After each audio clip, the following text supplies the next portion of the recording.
Hello everyone, my Facebook, my YouTube family. I am doctor Sarika Tiwari. बहुत दिनों बाद आपसे मिली।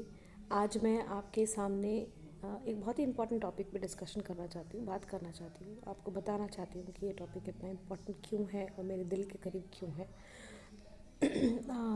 सरकार ज़ोर देती है, हेल्थ सेवाएं ज़ोर देती हैं, कई योजनाएं ये ज़ोर देती हैं कि डिलीवरीज़ जो होती हैं वो हॉस्पिटल में कराई जाए इंस्टेड ऑफ घर में कराई जाए। तो जो प्रसव है, जो डिलीवरी है, वो इंस्टीट्यूशन होनी चाहिए, ऐसी जगह पे जहाँ पे आपको डॉक्टर की सुविधाएं, दवाइयों की सुविधाएं, जांच की सुविधाएं अवेलेबल हो। ये क्यों ज़रूरी है? पुराने वक्त में घर पे जापा हो जाता था। क्यों हो जाता था? क्योंकि फैसिलिटीज़ थी नहीं और अच्छे से हो जाता था ज़्यादातर, क्योंकि ज़्यादातर लोगों के कॉम्प्लिकेशंस नहीं होते थे। कॉम्प्लिकेशंस क्यों नहीं होते थे? कॉम्प्लिकेशंस इसलिए नहीं होते थे क्योंकि एक तो सही एज में शादी होती थी, कंसीव करते टाइम, डिलीवरी के टाइम में मदर की एज सही होती थी, ज़्यादा उम्र दराज नहीं होती थी, हेल्दी खाना खाते थे, पोल्यूशन रहित इन्वायरमेंट था, खाने में जो मिलावट होती है वो सब सिस्टम नहीं था, और हेल्थ रिलेटेड कॉम्प्लिकेशंस बहुत कम होते थे क्योंकि एज सही होती थी, खान पान सही होता था।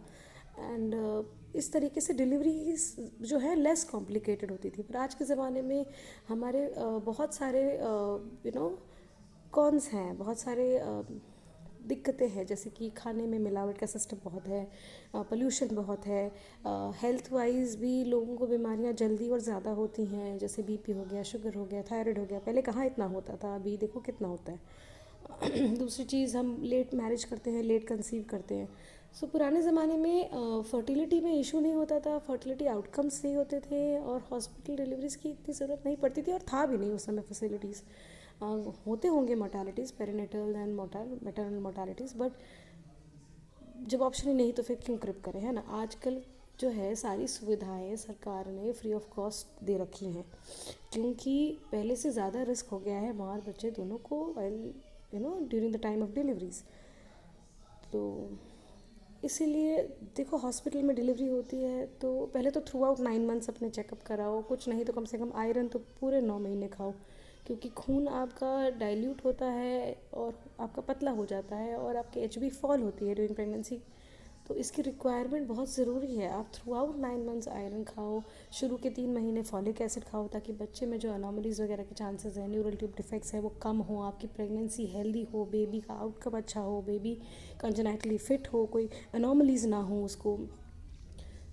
तो और थ्रू आउट 9 मंथ्स आप आयरन खाओ, क्योंकि खून ही जो है आपका, एचबी ही जो है जो आपको इस वॉर से लड़ने में ताकत देगा।